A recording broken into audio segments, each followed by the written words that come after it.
Hey guys, SoCal Val here. You are listening to the Hitting the Turnbuckle podcast.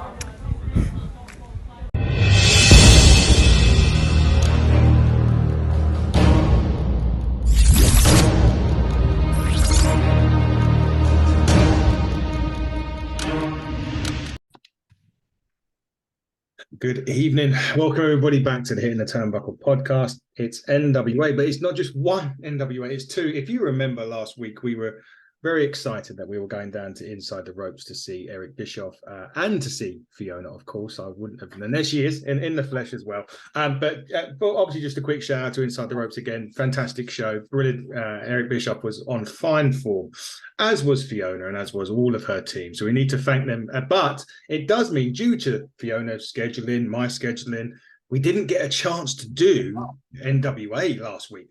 So today we are doing a double. It is a 2 episode stint. And Fiona, have you stopped your man crush on Eric Bischoff, or is it still there? No, it's bigger than ever. He was an absolute gentleman. We had a fabulous week with him. He's so much fun. Him and Laurie, his wife, were just an absolute delight to have on the road. So it's been a lot of fun.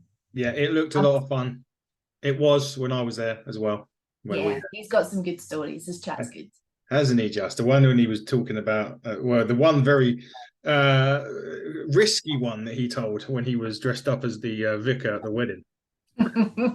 No comment. My goodness. If you weren't there, you'll not know about it. Yeah, that is never being told on this channel, that's for sure. We'd probably get kicked off if we'd done that. But it was a great show. So thanks to Inside the Ropes, and hopefully we'll be back soon with some more shows that we can attend. Anyway, we need to talk NWA. We've missed we haven't missed it. We've seen it. Quite a lot of action. I did text you because last week's NWA was called The G Gets All the Love. And I was begging for it to be Gaza the Gimp, but unfortunately it was not. Well, fortunately for you. Unfortunately for me, it was not. But it did have a lot of action going on. And the first match was the qualifying match for the NWA television title. You've forgotten again. The new cold open videos. Which was the tag teams. Yeah, it was so good. Blunt Force Trauma and Knox and Murdoch. Yeah. Yes, I did. I love these. I love these opens, like the little bit of story to give you a kind of gist about what's coming up on the show. Because they're now going from these opens, these video segments, into a rundown of what to expect that night. Yes. So I love this now. Like the whole new production and concept of Powerr has totally grown on me, and I am all in for it now. Yeah, now all in. You like the entrances, the cold open, the match rundown. This screams TV deal to me. Oh, completely. Certainly does. Can I now get into the match? Yeah, sorry, my bad. Brilliant. My bad anyway, but I won't forget the cold open on the second show. Otherwise I will be in a lot of trouble. It was Mims, Adonis, Troop, and Clearwater for the television title shot. We always say this when we say they go straight in and it's action. Yeah. And this was just amazing. I was surprised. I was expecting Adonis to walk out of that. I did as well. And obviously, from listening to what we said, you'll realise that he has not. Yeah, exactly. He did spend a chunk of the start of the match outside the ring, to be honest with you. He did, but what a great four-way to start. Because I like some of these matches have a TV limit of 10 minutes. Some of them have a 6:05 limit, as we've mentioned before. This match was a nice, reasonably length match with, surprisingly, Mims picking up the win and going on. I think it's Samhain when he goes on to take. He does, against Zicky for the TV. Zicky, that's the match next week. Next week, Zicky, Dice, and Mims next week. Yeah. We'll go 1-on-1. But a great four-way to start. Yeah, absolutely loved it. And obviously the Master Lock came into play and everything. Yeah. And Mims managed to kind of he broke it up, and it looked like Troop was maybe on the way out, and that Chris was going to get the win. And yeah, it didn't go Chris's way. It didn't go the way I expected it, but not to say that I don't like Mims. I have a lot of love for Mims. He's been around Powerr since the very, very first episode, pre-COVID. So it's good to see him get a shot like this. It is, and he got a Z next week. Zicky Dice for the vacant championship. So it is going to be next week, by the sounds of it. Maybe. Is it next week, or is it Samhain? Samhain. Samhain. I'm sure. I think it's Samhain. Well, because next week would have been last night's anyway. So. No, I'm talking about next week, as in next week. Next week. I'm so confused. I know we're going to be confused quite a lot during this episode. That's for sure. Anyway, we'll move on to the next one, which was just Nox and Murdoch. It was a come to the podium. They previewed their match later on against Blunt Force Strong. I love Nox and Murdoch. Honestly, with Kyle, they were absolutely glorious. Andy Murdoch, Trevor was so fired up at this segment. So fired up. They really wanted it, didn't they? They really do. But props to I'm just double checking the name, Jeffrey the Jackalope. Yeah, definitely. If you know, you know. But that's Murdoch. Not Murdoch. That's I'm having a mental block. Knox is Mike Knox's little imaginary voice in his head. Jeffrey the Jackalope. Yeah, that was fun. That made me giggle. I like the two of them. They're brilliant. They are fantastic. And they're still monsters. Yeah, they're big lads. Really big lads. They are big old boys. Then we move to Camille, who we'll talk about Camille again later on with her potty mouth. But it was Camille back in action after losing her title against Maddie last week, Christ, against Maddie. It was good to get her back into the ring. I was surprised to see. I thought she was done with NWA, to be honest, after that defeat. So they're good to see her back in the ring. Yeah, and picking up another win. But where does she go from here, though, Fee? We kind of be clearer when we get into this week. Yeah. It's hard to tell, really, to be honest with you. I don't know. I really, really don't know. She's gone through everybody, every female in that locker room. I don't know. What else is there left for her to do? I know, this is it. Does she do a former? I was going to say former tag team, but that's kind of been done now, and we'll get into that later. Yeah. So it's not even if she can do that. And I know we're going to get onto later, and we get to where she's going to be in the next coming weeks as we lead up to Samhain. But I don't know. I was surprised just to see a comeback. So it was. But she did pick up the win with a spear. Of course. But Maddie gave it to her. Maddie is a great opponent. I rate Maddie really highly. I really like watching her work. Randomly not a fan of her gear. The one-legged gear thing just doesn't do it for me. I hate it, and I've never liked it. I'm not a fan of that at all. No. But Maddie's fabulous, and I love watching her work. I think I'd said before I'd seen her in Texas was one half of Bougie Reality when we were out there. Yeah. And she's great in the ring, and she's just got so much character about her. I love watching her work. And she's as good an opponent as anyone for Camille. But she just was unlucky. Indeed. Fear the spear. Fear the spear. Absolutely. The spear. I wouldn't want to be on the end of that one, that's for sure. No, it's only when she does it through the second rope through a table as well, and that she's done in previous times. We got on to one of my favourite parts of the show next. The clowns were back. They were. They were going for gold this week. We mentioned before that they had held quite a few victories over La Rebellion. Mm-hmm. And I know wasn't successful for their titles, but they're going for United States titles against Talos and Daisy Co. Yes. But unsurprisingly, due to what happened 3 weeks ago on Powerr, I think now 2-3 weeks ago, they got in the ring with La Rebellion. That feud isn't over. Obviously, Violent J and Vampiro still going. And much like that continued this week because the La Rebellion cost them the match, and they absolutely did. Yeah. And this has got to be setting up a 6-man. We've said this last week or 2 weeks ago, but it's got to be setting up a form of 6-man House of Fun style match. I would love to. I don't know what will happen. I don't know what sort of match they'll have. I'm pretty sure it'll be, no matter what, it's going to be pretty full on. Interestingly enough, though, because we're obviously today's Wednesday, the 4th of October. NWA have tweeted out a few hours ago, and we're still waiting for a match. So patient. Sort it out, Billy. yeah. Sort it out. Whoever runs it, sort it out. But could it be that match that they're talking about? Well, I don't know. I kind of feel like it might be across the board. Okay.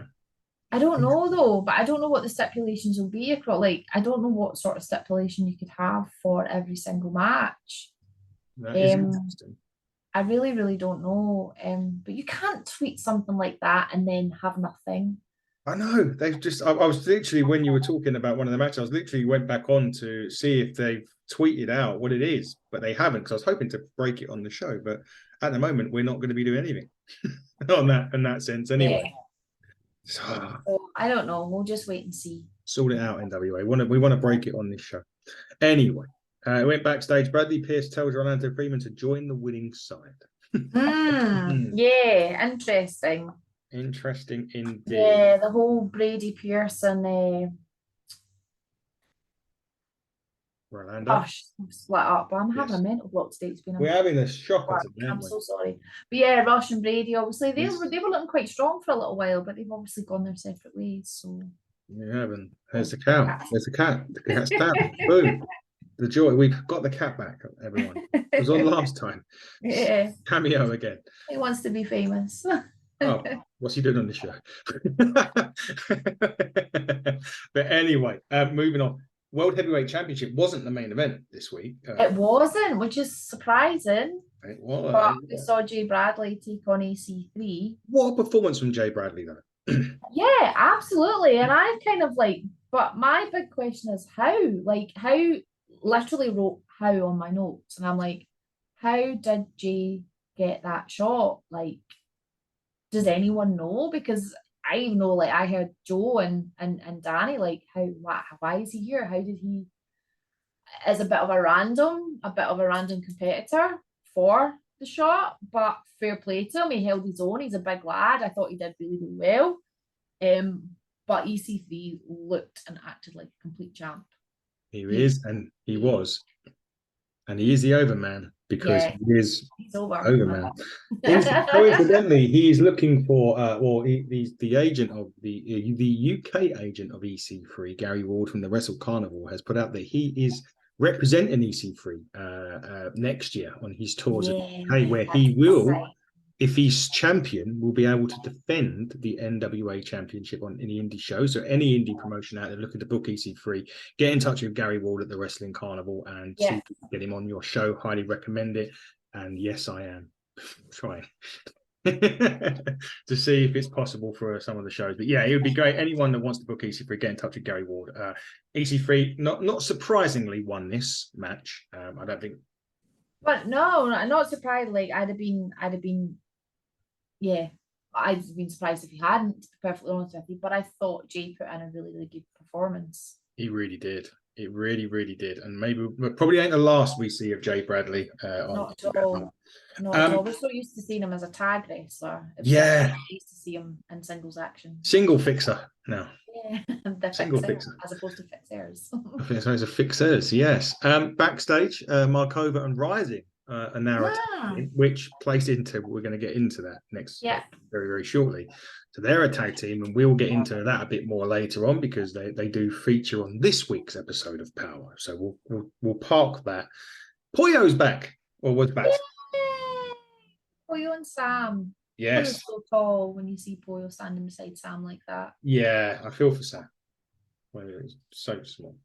But Pollo, Pollo, we love you, Pollo. I'm sorry you're having a rough time. Yeah, having a very rough time. But she said NWA hasn't seen the last of her, but unfortunately. And then in comes Joe. Yeah, our good mate Joe Alonso. Mr. NWA himself. Yes. Mocks Pollo. He says that basically Phil Brady doesn't even think about her anymore. I know, that's just mean. And I have literally written Mean Joe. Mean Joe. Mean Joe. It could be a good thing. Mean Joe Alonso, Big Bronson Reed, Dirty Dominic Mysterio, Mean Joe. There's so much I want to say about Alonso, but we'll come into that later, I think. We will. We certainly will. Now we've got main event time of last week's, which was, I'm not going to do it because I'm in training for that. It's Blood Force Drama against Knox and Murdoch. This match was, again, this was a really old school tag team main event. Yeah. Get it. And the best part of it is very NWA for me. Very NWA. Yeah. If you wanted to have a match that epitomizes the NWA, watch that. Yeah, absolutely. With a hint of Eddie Guerrero at the end, with Aaron Stevens throwing a chair in the ring that Knox picks up, and the referee disqualified him, and then they got a bit physical with the referee. Yeah. So in that sense, Aaron Stevens cost Knox and Murdoch the match on that. Like he cares. He doesn't care. He certainly doesn't care. But it does set up NWA this week. Now, the cold open thing this week was Thrill Billy. Thrill Billy was on the because It was about loyalty. And it was about loyalty. yeah. What was Thrill Billy doing? It was about loyalty. So it was the whole Silas Mason and the Polio things, and it was great. And then you had the whole Jax and Chris Silvio thing, the whole Savages thing. So yes, yeah, that was my the I think they tweeted out what match are you looking forward to, and Jax and Silvio was my go-to for the night. That was the one that I was most buzzed for. And it was an interesting match, actually, and we'll get into that very, very shortly. The first match was, we mentioned a couple of minutes ago, Natalia Markova, Tyler Rising, was fighting M95 to become the #1 contenders for the Women's World Tag Team Championships. Markova and Rising won that match. They did, yeah. That's very impressive. Surprise. They were, for a team that's kind of just been thrown together. Like, I think, what was it? Sam had called them the wild cards, and she wasn't wrong. Totally just thrown together. They looked pretty formidable, to be honest with you. Markova can go in that ring. But it was nice to see Taylor, to see her do her thing, because we haven't seen a lot of her lately. No, we haven't. That was pretty hard hitting, that one, to be honest with you. It was a hard hitting women's tag match. And again, we always say the one thing NWA does do very well is the women on the women's wrestling. Phenomenal. Stop sleeping on them, people. Yeah, well, it was interesting. NXT had a lot of women's matches this week as well, which was kind of good to get them back in. But yeah, don't stop sleeping on the women. Get them on there. They had a great match. Markova and Rising won, and they will go on. I'm sure that's going to be at Samhain. And I'm saying Samhain properly. No, I'm so proud of you. Proud, like I'm talking to a proud mum after getting an A grade on a report. So they go on to Samhain, take on the tag team champions. So Kenzie Page's team, I call them the Mean Girls because that's what they are. I love them. They are fantastic. You had a bit of bad interview with Sam interviewed Sylvia about his match with Jax. Not me. Yes. Hello, not me. Hello, not me. Sorry, I'm sorry, Sam. You're great and lovely, but that pops me every time. It was a chuckle. It did chuckle, and they were talking about his upcoming match with Jax, which we'll get onto very, very shortly. Kobe and Matt Vine had a great match for the NWA Junior Heavyweight Championship. Yeah, it was a bit where Kobe come out, and I was like, "Oh my god, it's his dad." Just at the start of the entrance, he had his head down. Yeah. And he was doing his part of his entrances. The entrances are about 5 seconds before they switch on to another entrance. And it was just Steve. Yeah. It really They're was. very similar at times. At times, yeah. Until he stands up with the tash. Then he's got it right. It's quite things. What a great match this was, Steve. Brilliant match. I really enjoyed it. Really, really enjoyed it. I love watching Kobe Carino do his thing, though. I always thought he was super talented. Matt Vine, I don't know much about, so it was actually really nice to see someone that I don't really know go in the ring with them. But I thought it was great, and they said at the start as well there was no Jamie Stanley there as well, which was noticeable. But it was he did let us know that Kobe had actually sacked Jamie, considering Jamie had a couple of weeks back had opted and taken Joe Alonso's side over Kobe's. So yes, there you go. Well, he is sacked, but Kobe didn't. Kobe's a really good technical wrestler. There was a lot of technical wrestling there. Matt was a bigger opponent, so he was more power. There was a lot of near falls in this, and again, the match was a 10-minute time limit for this TV match. As I say, we've already mentioned some of the matches have a 6:05 limit. This was a 10-minute match. Again, this went quite long from power standards. Anyway, power's generally quite short, 6-8 minute matches.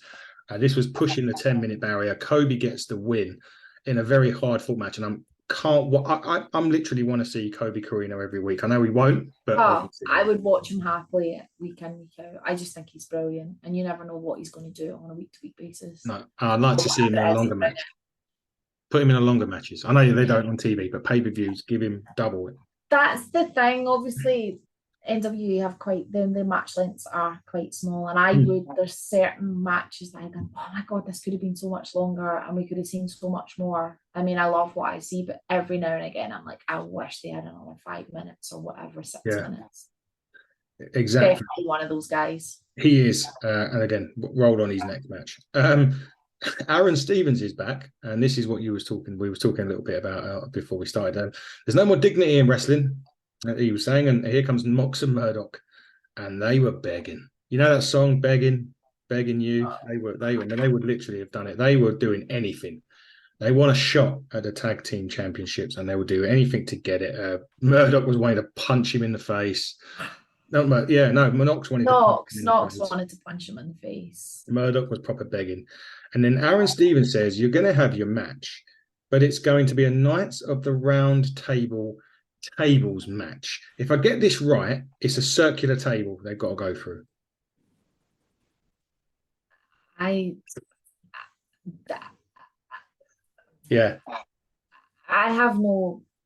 intrigued. I'm intrigued.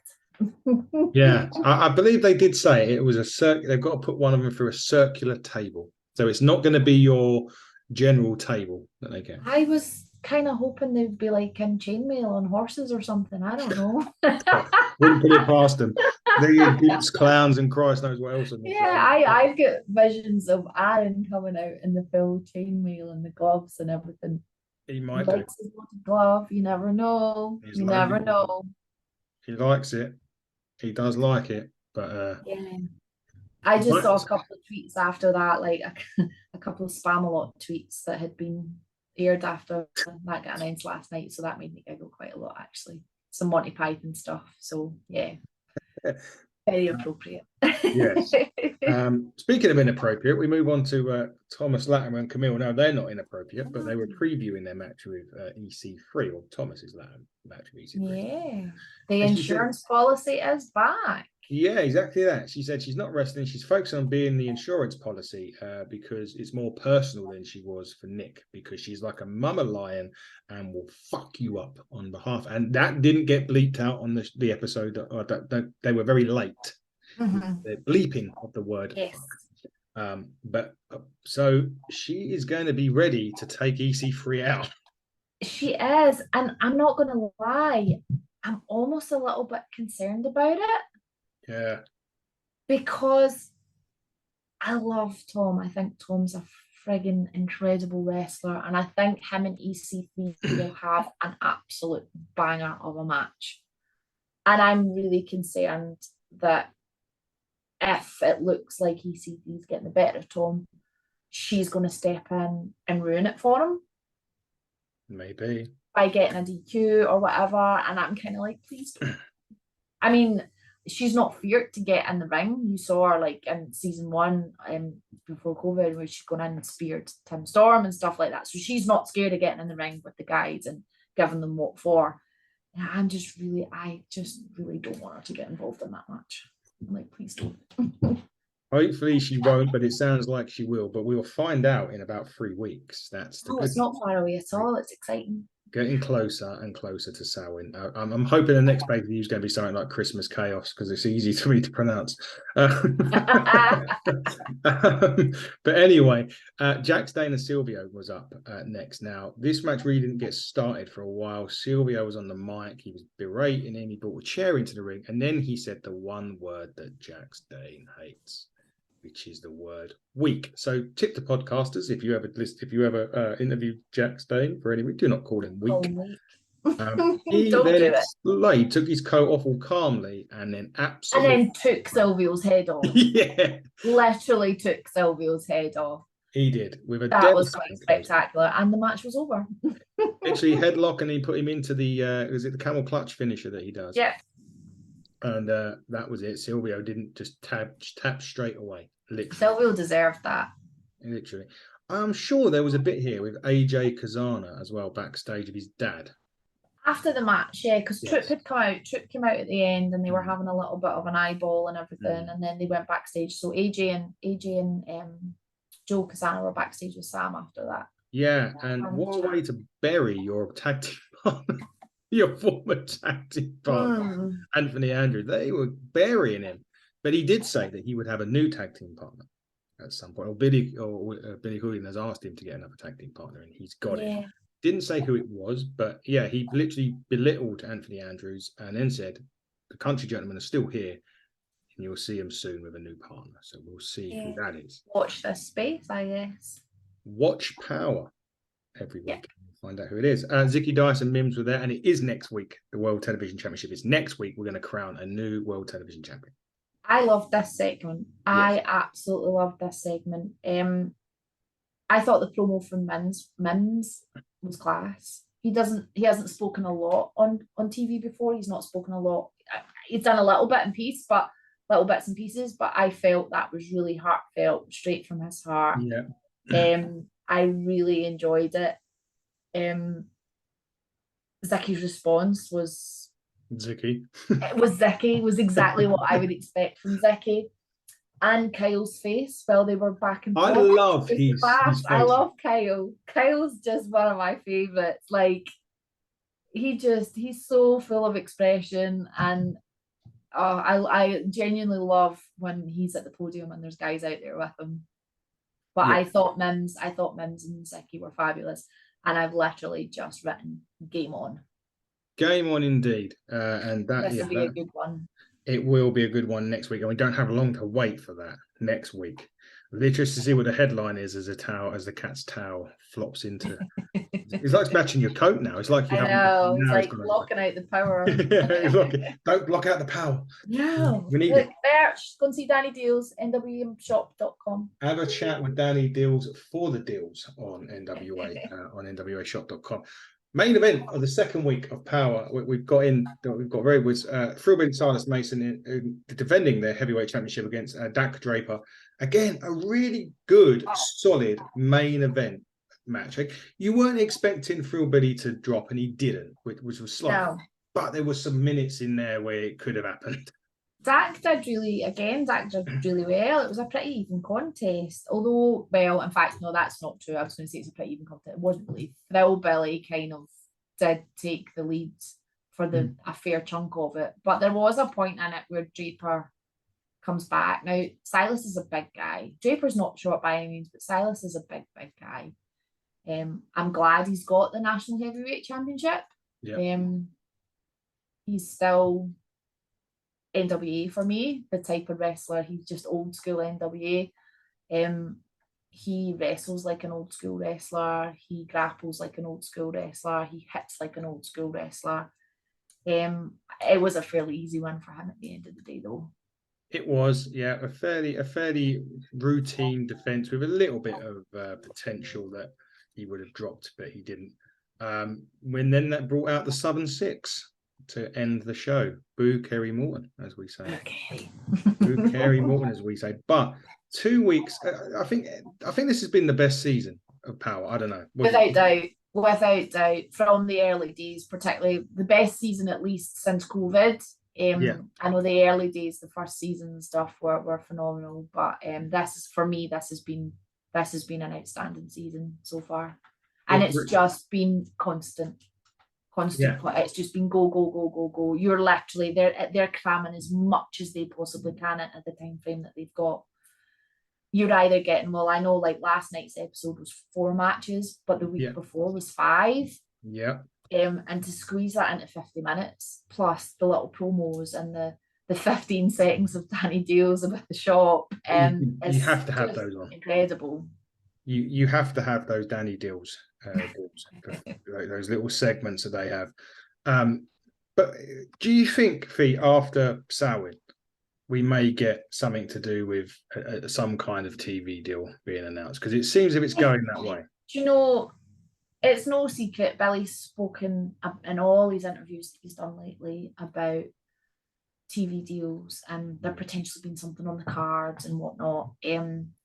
I'd be really surprised if there's not something that comes up soon. I'm really, really surprised. Not going to lie, as a UK fan, I'm a little bit concerned because we don't know what it's going to go on to, if it's going on to TV, is it going to get taken off the platform like YouTube that it's got, which makes it harder for us to watch in the UK? So I've got little concerns like that. I'm sure Billy's a pretty savvy business guy, and he's got some savvy people around him as well.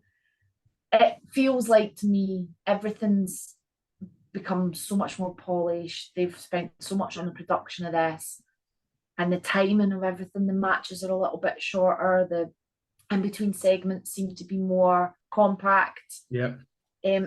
Yeah, to me it feels like that's the direction they're heading in. They have a show coming up with Exodus Pro soon, and apparently there's a huge NWA announcement coming up alongside that. Now, part of me was like, maybe it's a TV deal, but the other part of me is maybe it's something like they're going into partnership with Exodus or something like that, or maybe there's going to be, I had a pie in the sky that maybe they're going to start doing the territories again or something like that. So they'll maybe have like NWA Florida, NWA Tennessee or whatever, which would be really, really cool. And that's probably wishful thinking on my part. But a TV deal seems as though it's probably the way they're headed. Yeah, and we'll see what station that's on. Hopefully they'll still have it on YouTube as well, so we can, us in the, if we can't get the station or we can't get it over here, hopefully they'll have some form of, you still have the YouTube show so we can watch whenever you want, because it's free. Because it's free. It's on YouTube, 6:05 Eastern, 11:05 UK. Fiona is always watching it. She's always tweeting to say, here it is, with your notepad and your tea or whatever it is. My cup of tea and my candles and my feet up. There you go. That is the picture you'll see week in, week out. Week in, week out. On Twitter on a Tuesday night. It is. Can I just go back to Joe Alonso, please? Oh, fire. Go. No. I just like to say I saw Joe Alonso wrestle for the first time last year when I was out in Nashville. And I was like, don't really like your character. Wasn't a big fan of him. Holy moly. Do not sleep on this guy's promos at the very, very least. He has become my new favourite promo man. I've retweeted every single one that he's requoted or whatever the blooming platform's called now. I've reposted every single one that he's put out. And he posted one yesterday at Colby, aimed at Colby. Yes, I did see that. It got very personal. Very, very personal. It got into Colby's previous troubles, it got into his family, got into his kids, and I sat and watched it with an open mouth going, are you actually doing this? Like, is this legit? Are you actually going there? Whatever that boy does elicits a response from me, and I can't help but watch it again and again and again, and I can't make up my mind whether he's a genius, whether he's stupid, or whether he actually has a death wish. I was going to say the death wish would probably be the right word. Yeah, like, honestly, go and watch Joe Alonso's promos. They are something else. I haven't seen someone do promos like this in a long time, and he just makes so much effort in them, even if it's just on a phone, on a cell phone camera, but he just goes to great lengths to actually bury his opponents, and they're incredible. I love them. Sorry, I just wanted to share that. Well, that's a great way to end Power with the Joe Alonso stuff. But Fee, you've had a busy week or so with I have Inside the Ropes. What have you got coming up? I have the weekend off. Got the weekend off? I have a weekend off. I have the weekend off, and then I have a show next weekend with Pro Wrestling Scotland. I was about to say it's in New Mains. It's definitely not in New Mains. And if you give me 2 wee seconds, I will double check where it is. That's really, really bad. But I don't know. TJ, I'm so sorry. I should know better. I can't even blooming find it on. That's really bad. Talk amongst yourselves for a minute till I find it. They still haven't tweeted anything, NWA, about any form of the announcement about the match. Oh, that's disappointing. I know. Unbelievable, right? Oh, here we are. Sorry. So we're in View Park, which is an area just outside Glasgow. So we're there next Friday night. There's still tickets left for that. You can get them from ringsideworld.co.uk. So that's next Friday. And then the following weekend, it is W3L Resolution Weekend, which is a double header on Friday and Saturday night. So that'll be a whole ton of fun. There's loads of folk on that. And then the following weekend, it is PBW's big annual Maximum Impact show in Greenock, which will be huge. It's always a good show. And there's kind of cruiserweight championships. There's loads of stuff going on in that. So I'm really, really excited to be emceeing for all of them. So yay. There you go. Busy time apart from this weekend.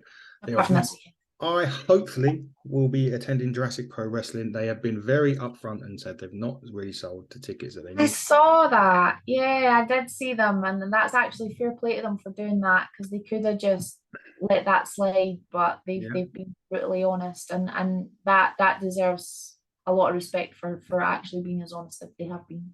So if you're in Harwich or in the surrounding areas, or like Andy, nearly 3 hours away, and you fancy a bit of family fun wrestling, come and see us and them on Sunday. Myself and Andy will be there supporting them no matter what. They have a second anniversary show called Extinction. The card is out, so go and look at that. Triple threat for the title. Indominus title is going to be one as well.